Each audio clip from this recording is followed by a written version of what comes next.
Morning, everyone. Thank you for coming.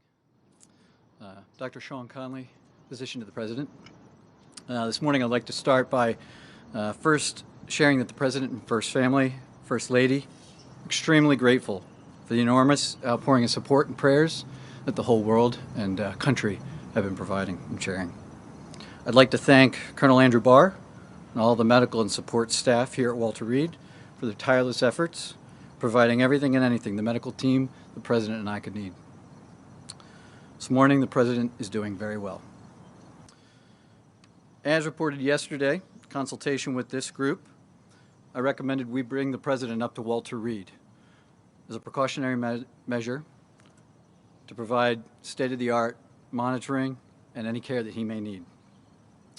Just 72 hours into the diagnosis now, the first week of COVID, and in particular days 7 to 10, are the most critical in determining the likely course of this illness. At this time, the team and I are extremely happy with the progress the President has made. Thursday, he had a mild cough and some nasal congestion and fatigue, all of which are now resolving and improving. We are monitoring him very closely for any evidence of complications from either the coronavirus illness or the therapies that we are prescribing to make him better. We have monitored his cardiac function, his kidney function, his liver function. All of those are normal. And the President this morning is not on oxygen, not having difficulty breathing or walking around the White House medical unit upstairs. He's in exceptionally good spirits, and in fact, as we were completing our multidisciplinary rounds this morning, the quote he left us with was, "I feel like I could walk out of here today," and that was a very encouraging comment from the President. It's important to note the President's been fever-free for over 24 hours. We remain cautiously optimistic, but he's doing great. With that, one other note. It should be clear that he's got plenty of work to get done from the Chief of Staff, and he's doing it. With that, if there's a couple questions about the President's health in the last couple days. Sir, could you tell us the President's oxygen saturation level, please? Yeah, so the last saturation that we had up walking around, he was about 96%. And he has not received any supplemental oxygen? He's not on oxygen right now, that's right. He has not received any at all? He's not needed any this morning today at all. That's right. Do you have an estimated date when he might be discharged? Well, I don't want to put a hard date on that.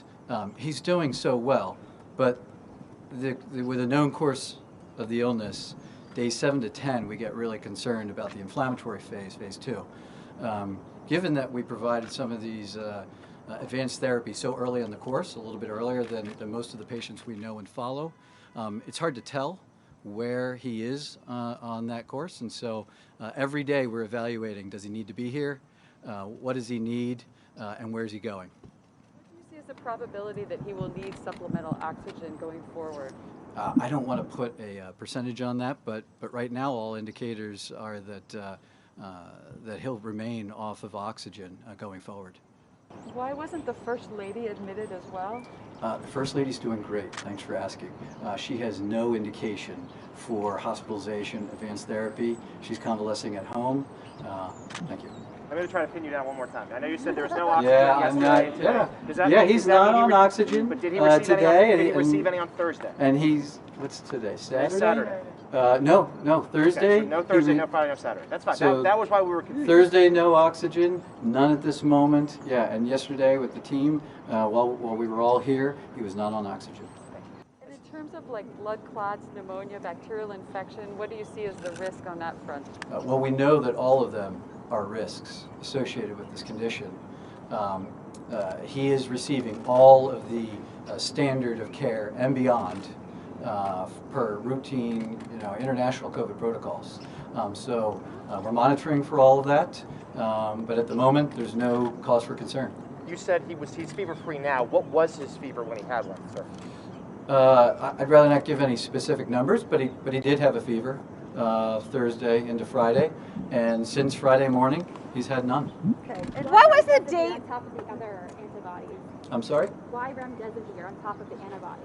So remdesivir works a little bit differently than the antibodies. We're maximizing all aspects of his care, attacking this virus, a multi-pronged approach. As the president, I didn't want to hold anything back. If there was any possibility that it would add value to his care and expedite his return, I wanted to take it. And the team agreed, and that's why we proceeded. And in Doctor, terms of symptoms, has he also experienced difficulty breathing? No, he has not. Never did. He had a little cough. He had the fever. More than anything, he's felt run down. In addition to his weight, does he have any other risk factors that make him more at risk for sort of a severe case? Well, not particularly. I mean, he's 74. He's male, and he is slightly overweight. Other than that, he's very healthy. His cholesterol is great. His blood pressure is great. He's not on medication for that.